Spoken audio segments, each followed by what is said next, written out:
जय हरी माऊली। आज आपण आलोय पंढरपूरमध्ये।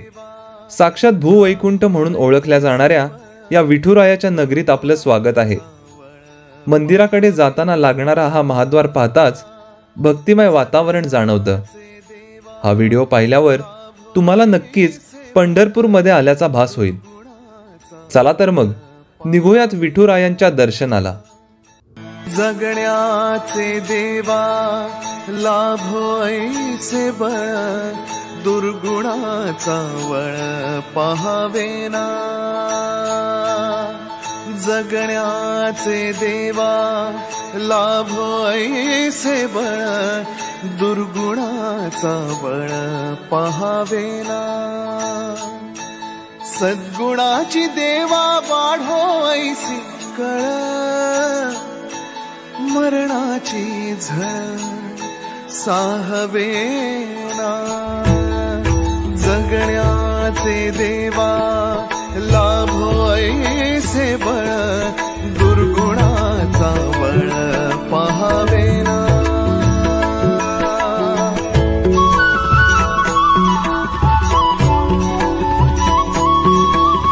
तुझ्या दारी दावी पांडुरंगी तळ, उन्मादाचा मळ झाकवेना।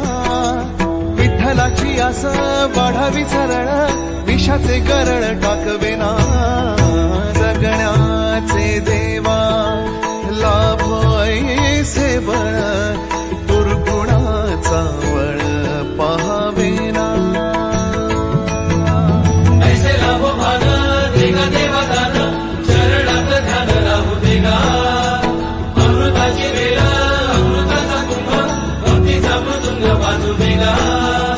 विठू तुझ्या दारी भेटला श्रीरंग, मन झाले दंग माऊलीचे।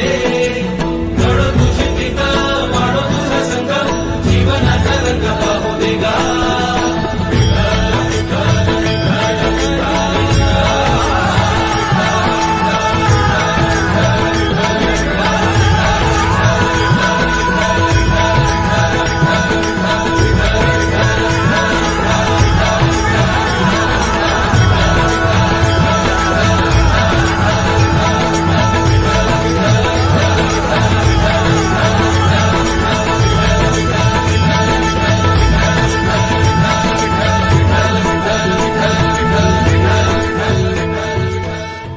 विठुरायाच्या दर्शनासाठी आलेल्या भगवत भक्तांची चरण धूळ लागावी या हेतूने संत शिरोमणी श्री नामदेव महाराज येथे समाधिस्थ झाले।